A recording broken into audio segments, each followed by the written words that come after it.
Oh, and another goal for Super Eagles.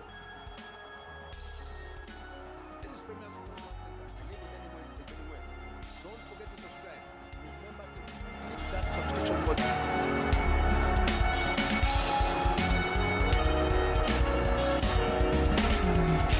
Hello and welcome to Talk Sports podcast for September 10, 2025. Your ultimate destination for global stories, expert analysis, and fan engagement. Today we got a packed lineup covering breaking managerial changes, player comebacks, stadium drama, injury concerns, and anti-racism initiatives, plus crucial World Cup qualifiers across Africa. Let's dive straight in and welcome. My name is Yinka Adegbuye, popularly called Doc around here, and I'll be taking you through this set of this talk spot. And with me tonight, I have Paulo right here with me. Yeah, good evening, viewers.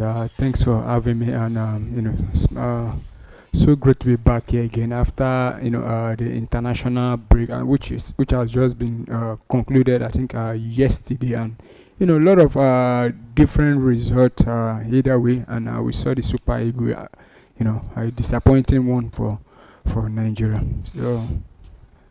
Thank you, Paulo, and thank you, viewers, thank you, fans, thank you, football lovers all over the world for joining us at Premier Sports Fan Center for tonight. This is TalkSport once more for this edition, and we have a number of wonderful, fantastic, tantalizing subjects to talk about this evening. You can join us on Facebook or YouTube. You can put your comment in the segment reserved for that, and then let's hear your thoughts and opinions on some of these issues we're discussing. If you agree with it, just put it there. Agree and put your explanation. If you want to tackle us, go ahead and tackle us. And then, should there be any reason for concern, please put your questions in that comment section. We'll be very, very pleased to hear from you. And straight we go on into the first part of TalkSport for tonight. We're looking at the managerial shake-up at Nottingham Forest. In a whirlwind 24 hours, in the last few hours, Nottingham Forest have replaced Nuno Espirito de Santo with Postecoglou from Tottenham. The Austrian coach, freshly from the stint with Tottenham, has signed a deal, and we know he had a terrible run last season with Tottenham, finishing number 15th or 14th or 15th on the league table, and then straight down to Nottingham Forest, who finished top 7 last season.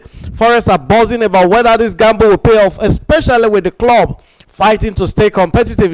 They're trying to fight to stay in Champions League. They'll be playing in Europe this season, and they need to remain in Europe. But will this gamble pay off? So the first question here, Paulo, I want you to help me with this. Was this rapid managerial change a sign of ambition or a panic from the management of Nottingham Forest? Well, I think since towards ending of last season, the manager, talking about the former manager now who has been sacked, Nuno Espirito Santo, has been having issue with the owner, Mariaki, the owner of Nottingham Forest.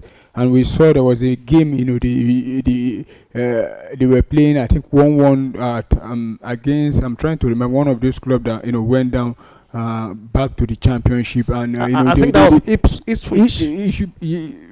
Ipswich or Leicester City, either one of them. And you see the owner, charging onto the field, to confront the manager.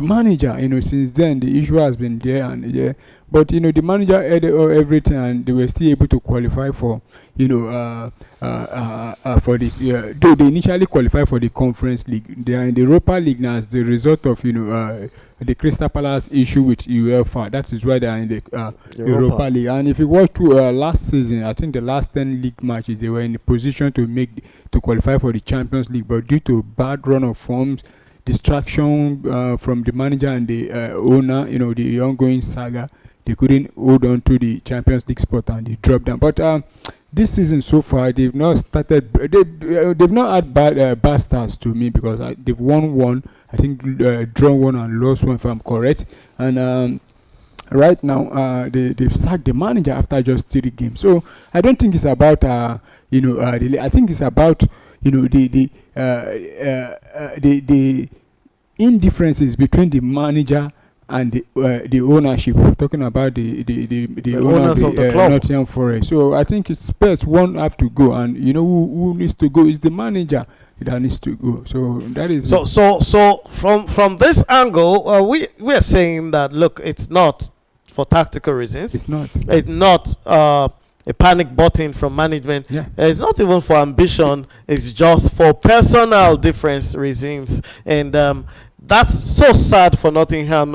If you ask me, what kind of tactics do you expect to see changing with Postecoglou coming in here? Well, it's going to be a very difficult one because we saw Postecoglou with Tottenham. 2 seasons he spent there, and Tottenham were shipping in goals left, right, centers. And they finished below 10 both seasons. He doesn't know how to defend at all. He prefer playing eye line. And you look at teams like Nottingham Forest under Nuno Espirito Santo, they are very hard to crack down. You know, before you get a go against them, it's always very difficult. In fact, they had margins of wins, just one margin in over 12 matches. Yeah. And now you are bringing in a manager that doesn't know how to defend. And I think it's going to destabilize the team, first of all, because unless the new manager now, talking about Ange Postecoglou, is ready to change his tactics, you know, having learned what happened with him at Spurs there. It wasn't sad because he finished just 15 on the level, but the way Tottenham were being beaten, you know, Tottenham scored a lot of goals. What you get with Ange is that you get goals, but you concede more than the opponent. That's the issue. And now I think bringing him to Nottingham Forest, well, let's see. I hope it works out for him. But if you are to go with his record, you know, with Tottenham Hotspur, I think Nottingham Forest are in. Their fans are in for a long season. Wow! That's a very challenging one for me too. I just can't put it together. You sack the coach who got you to 6th place on the log, and then you replace him with a coach who finished with number 14 or 15th on the log. Yeah, and you know, even the manager that was sacked, I think he's still their best coach in the last probably 30, 40 years. I think ever. Yeah. Probably you might talk about maybe in the last, let's say, at least in the last 30, 40 years. Yes. Before the era where they won Champions League and the rest of them. So Nottingham Forest is actually in need right now. They have a big challenge in their hands. But can Ange stabilize that team? Can he build a long-term project? Does he have the capacity to build a project that can last Nottingham Forest now that he's in charge? Well, I don't think so, because you look at him, you have the likes of Tottenham, where you have a bigger club than Nottingham Forest, and there's money for him to spend there. A lot of he has a lot of freedom. He couldn't stabilize the team. He couldn't build the team. There were a lot of injuries, this and that, and look at the way Spurs were just going down in free fall, and now you are bringing him to Nottingham Forest. Nottingham Forest, that we know that the owner is even more tougher than the owners of Tottenham Hotspur. The Nottingham Forest owner is a no-nonsense man. He doesn't take trash. He won't even if he was the one in the owner of Tottenham Hotspur, I don't think Ange Postecoglou would have even spent 2 seasons at Spurs. And to me, if he continues like this, also having a bad run of form, I don't see him even lasting to the ending of the season. Because we saw what happened with the manager that brought them from Championship. Talking about is it Steve Cooper now? It didn't even last long before he was dismissed, and he wasn't even having that kind of bad form that Espirito, Ange Postecoglou was having at Tottenham before he was let go. So I don't think we're seeing it's the same bracket. We actually don't think from here that Ange is going to make any difference, and we don't think that he's going to be able to solve the problem of long-term building a project for Nottingham Forest. So all the best to Nottingham Forest. We move on straight to the next segment, and we're looking at a return to emotional league, an emotional return of Oliver Giroud to the Ligue 1. He started from the Ligue 1, found himself all over the place in the Premiership for several years, and then he's back to Ligue 1 now. Oliver Giroud, the French legend, has returned home, signing for Lille and becoming their oldest ever scorer after netting his debut goal in a friendly encounter at the age of 38, is showing no signs of slowing down, and his leadership could be crucial for Lille's young squad. Remember, Oliver Giroud is a World Cup winner, and he has that medal that so many thousands of players don't have. So this guy is a legend for France and is back in France. So the big question here is this: how big of an impact do we expect from Giroud in that Lille squad in Ligue 1 for this season? Well, I don't expect much impact from him.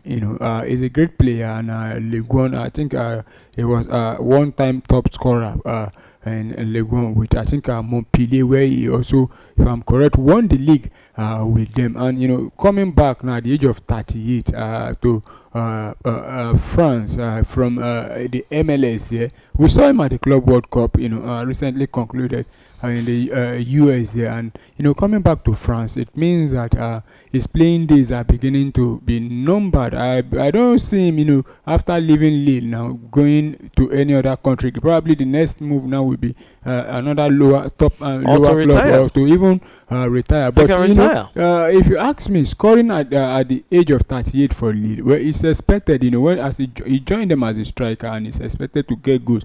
But it shows one thing, that he still has the ability to get those goals. We've seen some strikers that are not even in their 30s, they are still in their 20s, they are struggling to get a goal. But Oliver Giroud is a very good player. If Lille can manage him, because now he's 38, so they need to manage his fitness, to be able to have. I don't see him starting every game or playing every game, but when needed, the crucial games, I think he will deliver for them. Right. So now the next question is this, and we're looking at this kind of move.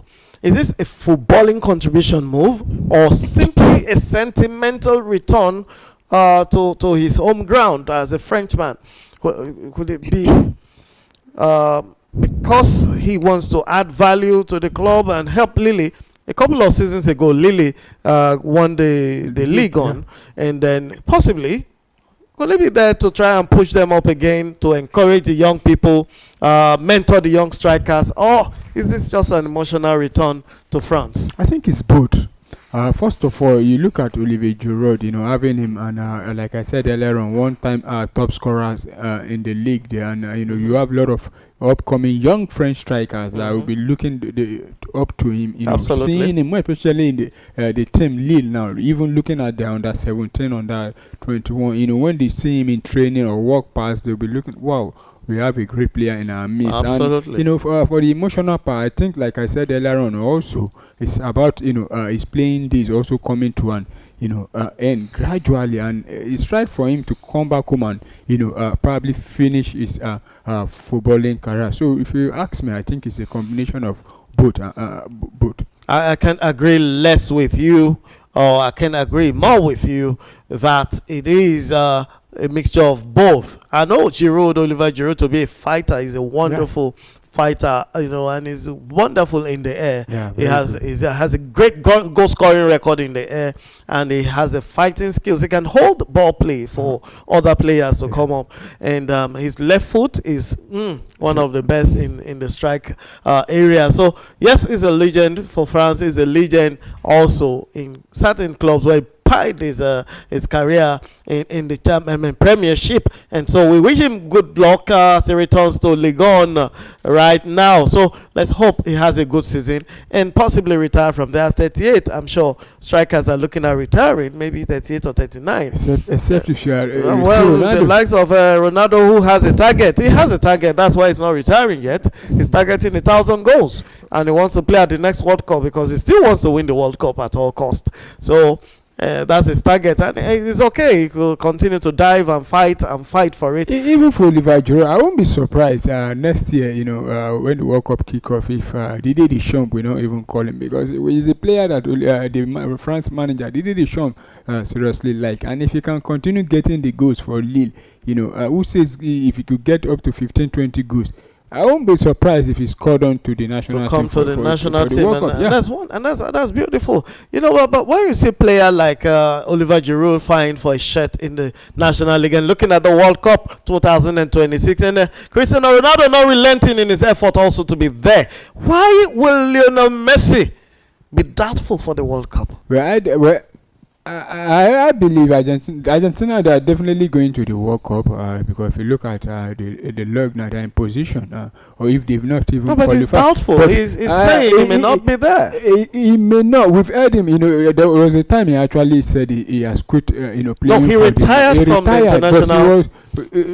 But he came back later. He retired out of frustration. But this time around, he's saying, "Look, I'm not sure I can do this." That's one thing about footballers. There are a lot of players that have said, I'm hanging up the boot, but later on, they come back again. When they ask them, you say, you hear things like the national team made the fans want me back. So I won't be surprised, if he comes back, to represent Argentina.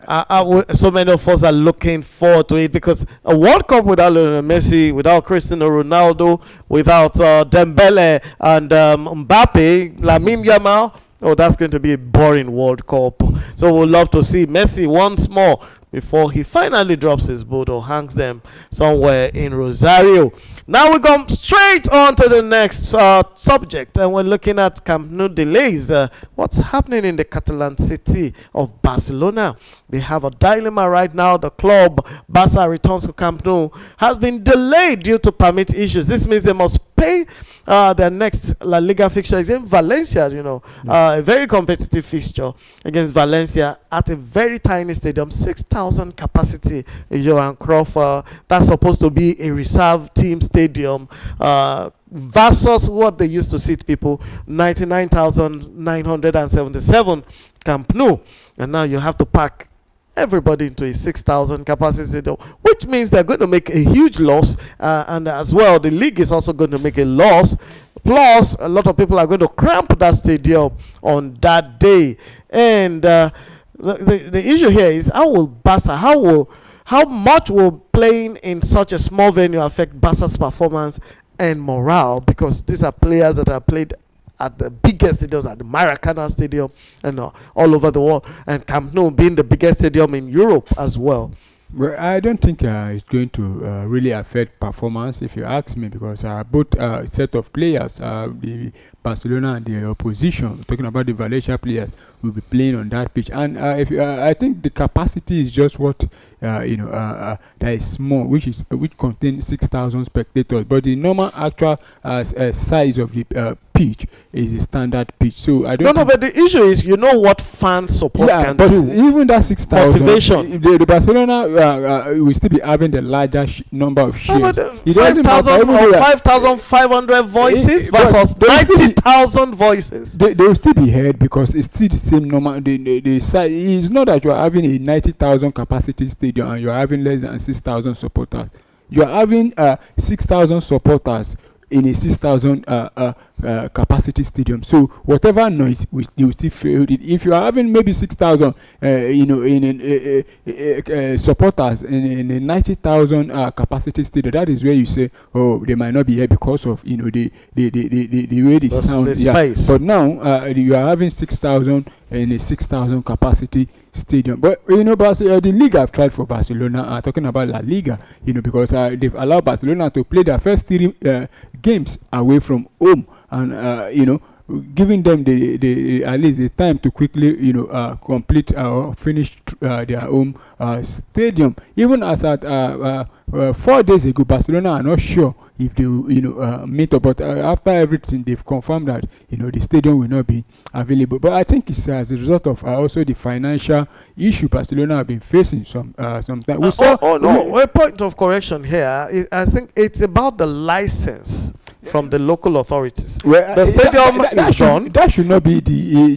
But the local authorities who are supposed to give them the certificate have not released the certificate. Well, there's a reason for that, and I will still also link it with the financial issue, because if you ask me, there are a lot of teams that have built stadium recently, and they've moved on. They set date for it, and they move. Barcelona have been on this stadium for a while. Is that throughout last season they didn't play at Camp Nou. They were playing somewhere else. Camp Nou renovation was an extensive one. Of course, it was supposed to take about 2 years, 2 seasons, which is almost here now.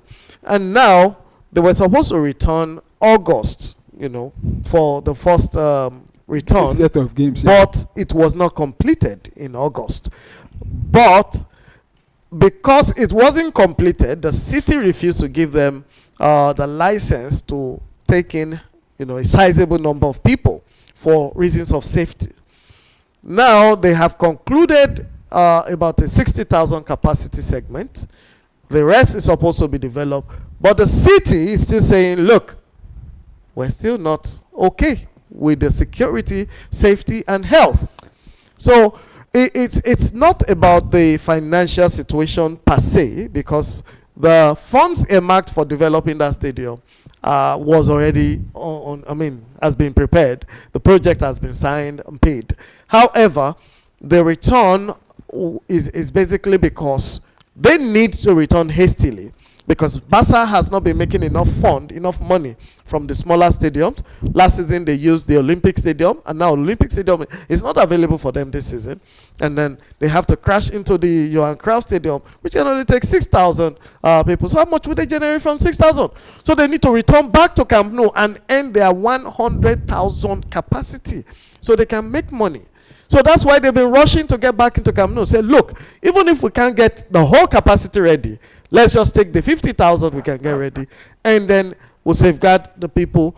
Safety is saying, no, we're not going to give you the license to take in people for this reason and for that reason, for technical reasons. So that's actually it for them. It's a sorry situation, but but I think at this stage Barcelona just needs to calm down and allow the engineers or to complete the job completely. You've waited for 2 years, so why not wait for at least maybe 2 or 3 more once everything is sorted? Like you said, the safety is the most important thing, and if the city board are saying no, you've not met up with the standard or requirement for us to be able to approve the opening of this stadium for use, then they should just do the needful, because we won't want a situation whereby we started sending condolence messages to the team. So I think they should just do the needful, because the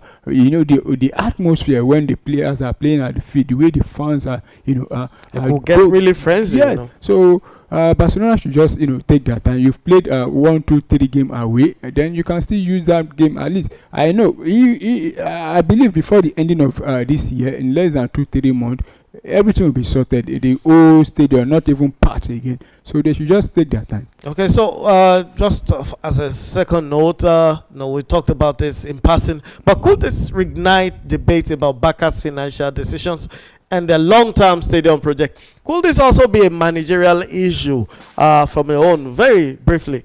Well, I don't think it has anything to do with the managerial issue. I think Barcelona planning to extend the stadium has been coming. They've had that in a long while, even right from the days of Xavi Hernandez as the manager, even the manager before. But if you ask me, I think it's also about the money. They want to generate more money and also be able to compete with their rival, which is Real Madrid. We know Real Madrid. They recently also renovated. Renovated. This is like 77,000 or something. So Barcelona also want to match, at least set a bigger record. These days now, football is everything is it's about all about competition. showbiz. It's all about so who gets it first. So it's about competing with your rival. Don't let your rival to intimidate you. Right, so you hear that, viewers, you hear that, fans. Please join us, so put your comments in the comment section on our YouTube page or the Facebook page, Premier Sports Fan Center. That is where you should be. Put a mark on it, subscribe, and join us so that you can get updates and you can be with us. And straight we go into Manchester City's injury crisis. Manchester City. Last season it was their strong man in the midfield, Rodri, who actually put them off balance for so long. And now, bad news for City fans. Omar Mamrouche has been ruled out of the Man City derby with a knee ligament bruise. Joining several key names already on the injury list, Pep Guardiola faces tough choices ahead of one of the biggest games of the season. How will Mamrouche's absence affect City's? Already City has a poor attacking. They're yet to gel. They're yet to perform. Now, Mamouche has been the key figure in that place. How do they cope without this guy? Well, so far this season, I don't think Omar Mamouche has been the star player for them. I think he's still back to Erling Haaland because he's their top goals.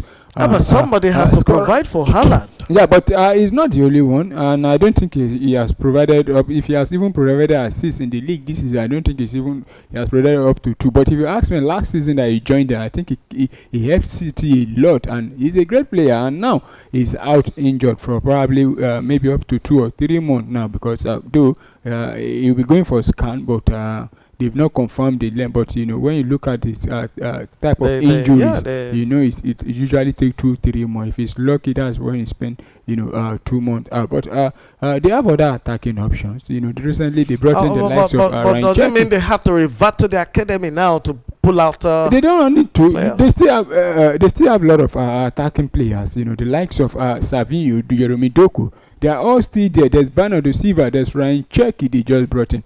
Rodri is back now, and I don't think Omar Mamouche should be the reason why they will be playing poorly or not. Even with him, we saw how Tottenham demolished them about a week or 2 ago. So I don't think Omar Mamouche will be a big loss. If they had lost Erling Haaland, that would have been a big loss. We saw how they lost what's his name, Rodri, and the whole team felt it. But I don't think the absence of Omar Mamouche will be a big loss for Manchester City. But I'm not taking anything away from him. He has been very fantastic since he joined Manchester City. But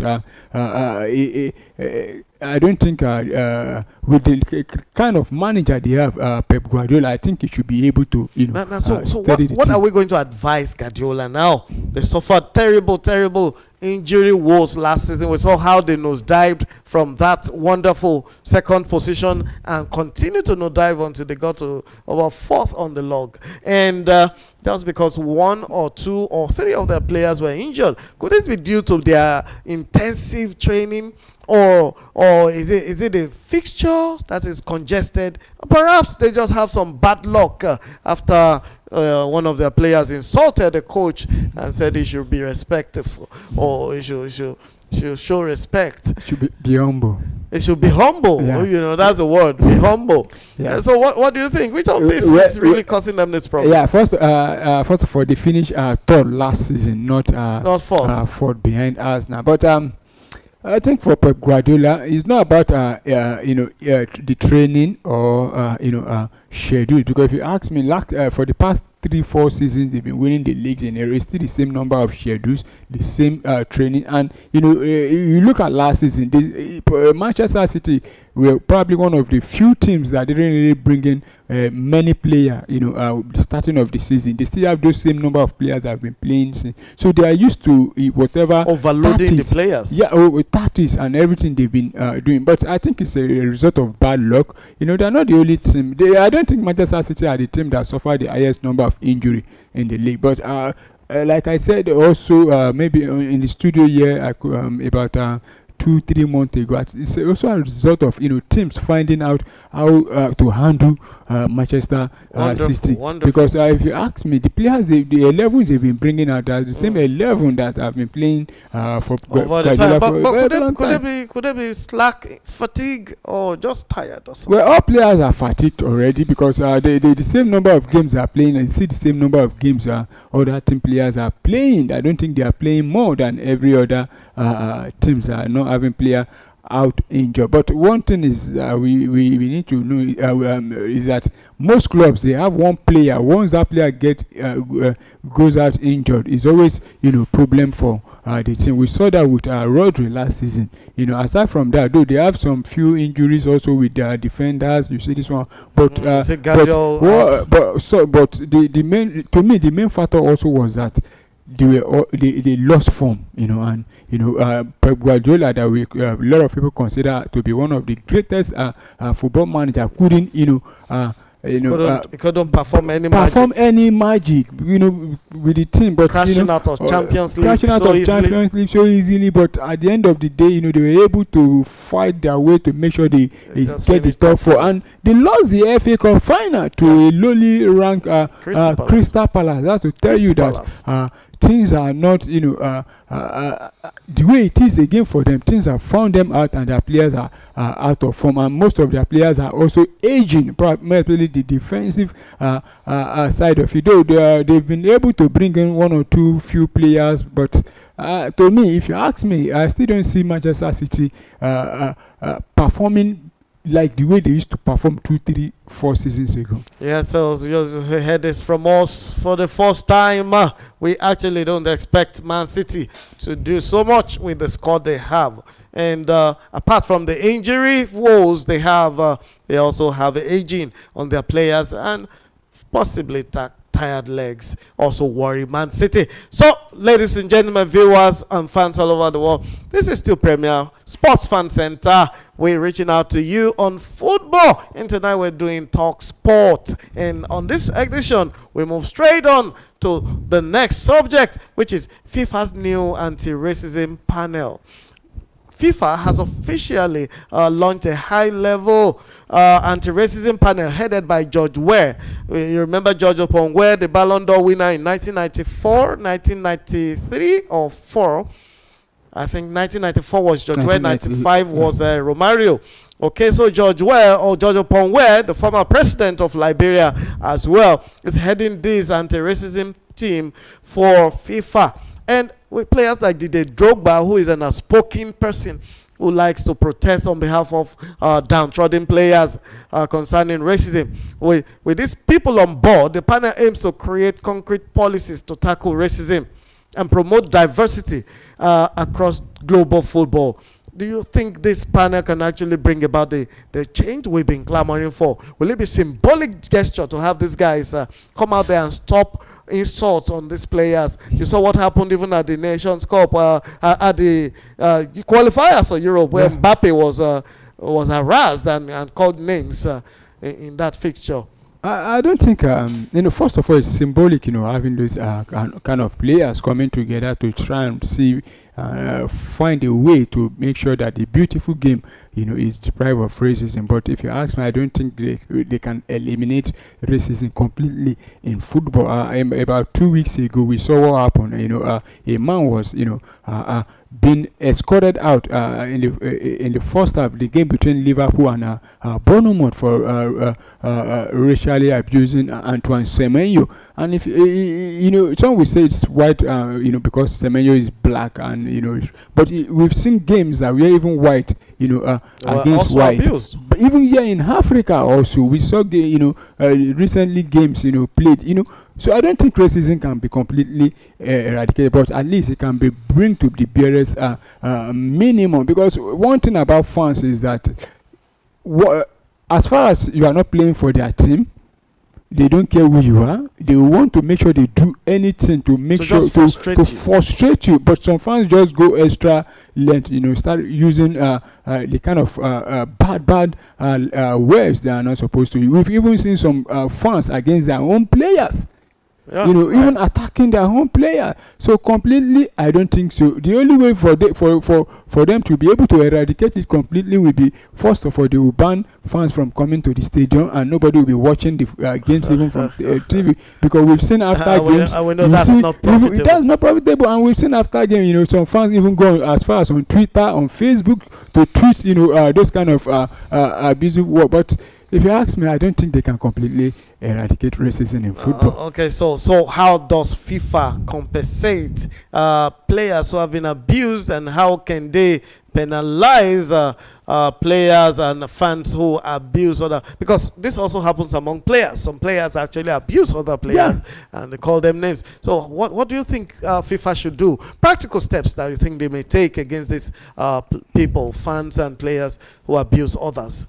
Well, I think it's going to be not going to be very difficult to punish, the perpetrators of this. But I think they have to break it down into different ways, different fine for different stroke, because you have players racially abusing their fellow players. I think that one, the player should be fined, not just only fined, but also be suspended for a very long, period. In fact, banned for a very long period. For club also, if there is also a complaint, probably FIFA or the FA have noticed that there's a particular setup, because one thing we tend to notice is that those guys that usually do this kind of thing, they have a quota, because if you look at the football field now, where the fans stay, most fans they already have their own carcasses where they stay, where they make the noise.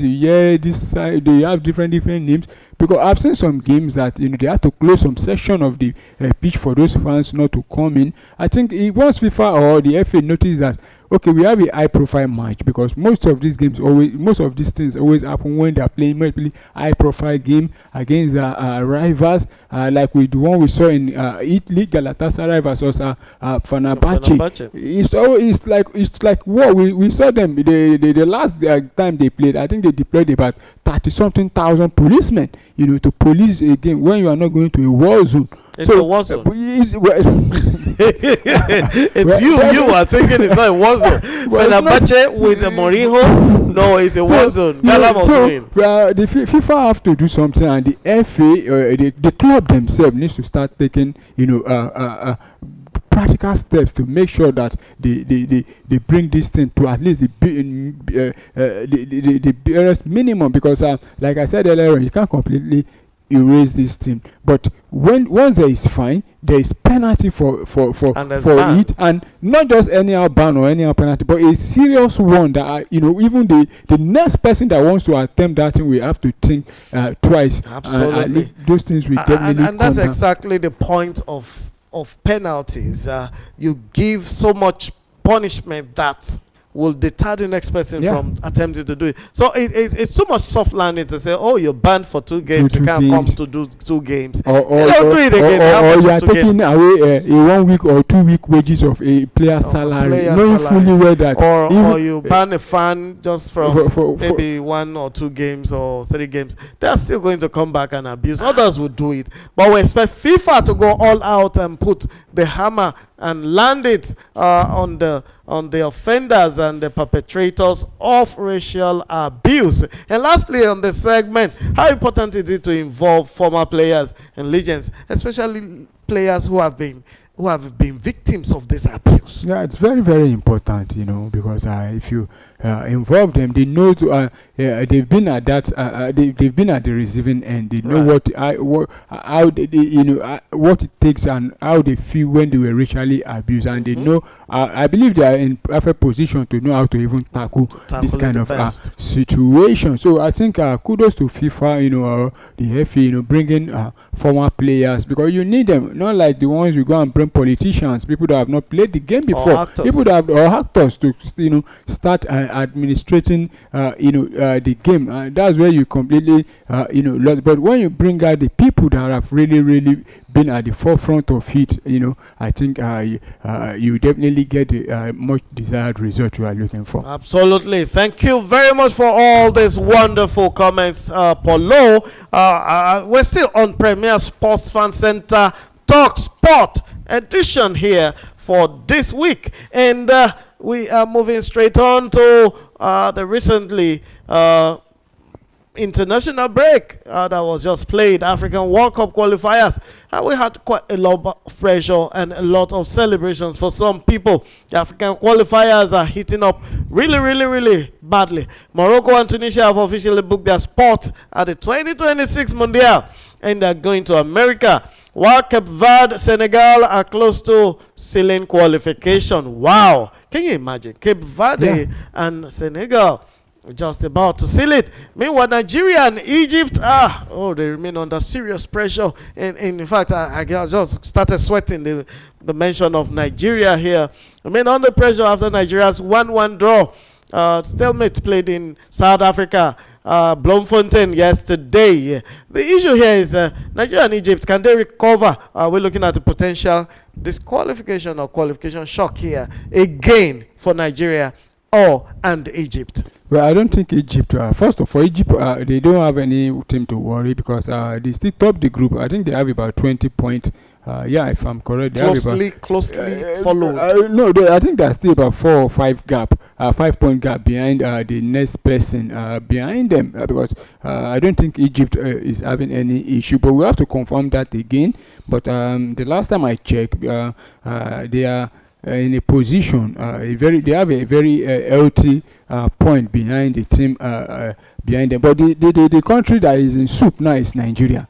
I don't think. Did you say hot? Hot, in fact, this one is hotter than pepper soup. Because I don't see any magic now as it stands for Nigeria. Given the fact that we have about 2 or 3 games left to play, and we are trailing South Africa by, I think, about 7 points. 6 points. Is it 6 points? Yes. Yeah, 6 to 7 6 points in between them. Yeah, in between them. And the South Africa have their next 2 games will also be played in South Africa there against teams that Nigeria cannot beat, and against teams they've beaten in the first leg. So for Nigeria, I think we should be saying goodbye to the World Cup come 2020, and we are not even in second position now to say we can qualify for probably one of the best losing team. But right now we sit I think 3rd in the group. So third with 11 points after Benin with 14 points, and far away 17 points South Africa.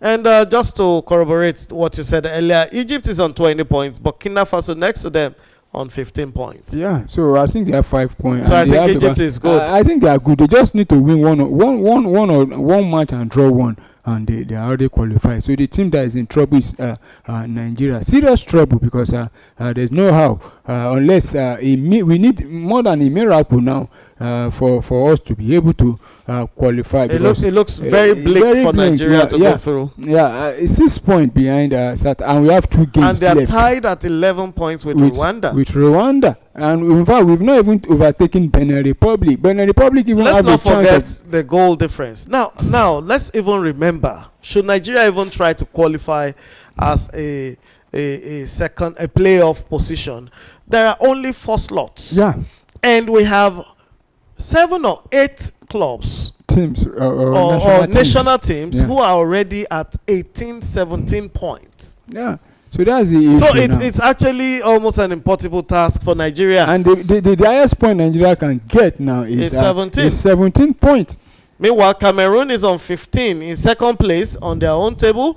Tanzania, Gabon is on 19 in second place, and you have Uganda on 15, Mozambique on 15 in second place and third places, Namibia 15 points in second place, and you have Madagascar 16 points also in second place. So you have several nations, about 8 of them, who are either 16, 17, 18 points, and they are in the second position, or 15, with Nigeria only at 11.